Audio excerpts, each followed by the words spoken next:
Good evening. This is Santa Claus on May 19, 2025, bringing you today's news with a touch of warmth from the North Pole. On this historic day, I'm reminded that 177 years ago, Mexico ratified the Treaty of Guadalupe Hidalgo, ending a conflict and reshaping borders. How our world continues to change through agreements both large and small. In Washington, there's quite a discussion brewing over the budget and tariffs. The Republican Congress is working on what President Trump calls a big, beautiful bill, but curiously, they're not talking much about the tariffs he's imposed, perhaps the largest tax increase in over 40 years. Ho ho, it seems everyone should be making a list and checking it twice when it comes to our national finances, especially after Moody's just lowered America's credit rating. Remember, my friends, true stewardship means accounting for all our gifts and challenges. Speaking of new beginnings, across the ocean, Prime Minister Starmer of the United Kingdom has announced it's time to move beyond political fights about Brexit. The UK and European Union have agreed to reset relations, with fishing boats gaining access to British waters for another 12 years. How wonderful when neighbors find ways to share their resources and strengthen ties. Meanwhile, in Portugal, political winds are shifting as Prime Minister Montenegro's centre-right coalition won their election, though the far-right party made surprising gains.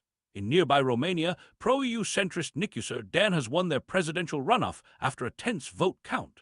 My heart always hopes for leadership that brings people together rather than divides them. Turning our gaze eastward, I see China has assured Denmark it fully respects their sovereignty over Greenland, a heartwarming gesture in these complex times. Of course, China hopes Denmark will reciprocate on issues concerning China's own sovereignty. In this season and all seasons, mutual respect is a precious gift nations can give one another.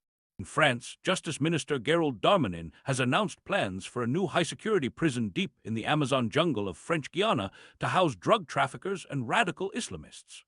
While my heart aches for all who lose their way, I do hope such facilities focus on rehabilitation alongside security. Along Finland's border with Russia, satellite imagery shows military construction activity, with new tents, warehouses, and renovations to military facilities. Though NATO officials say this isn't like the build-up before Ukraine's invasion, it reminds us to stay vigilant and prayerful for peace along this 830-mile frontier. In Libya, Prime Minister Abdulhamid Dibeiba has vowed to rid the nation of militias after deadly clashes and protests in Tripoli.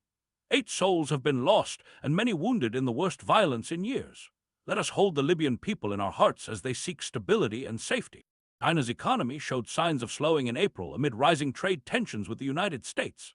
Though a 90-day tariff truce offers some relief, economists warn more stimulus will be needed to reach Beijing's 5% growth target. On a related note, China has urged the U.S. to correct its wrongdoings regarding restrictions on Chinese AI chips. Oh my, these trade matters can get as tangled as Christmas lights, but with patience and goodwill, solutions can be found. Finally, a gentle reminder about humility comes from Japan, where Agriculture Minister Taku Ido is facing criticism after saying he's never bought rice because he receives so much from supporters. With rice prices doubling in the past year, his words struck a discordant note with struggling families. Let this be a lesson to us all about being mindful of others' hardships, especially in times of plenty. That's our world tonight, my dear friends. Remember to be generous of spirit, to look out for your neighbors, and to carry hope in your hearts.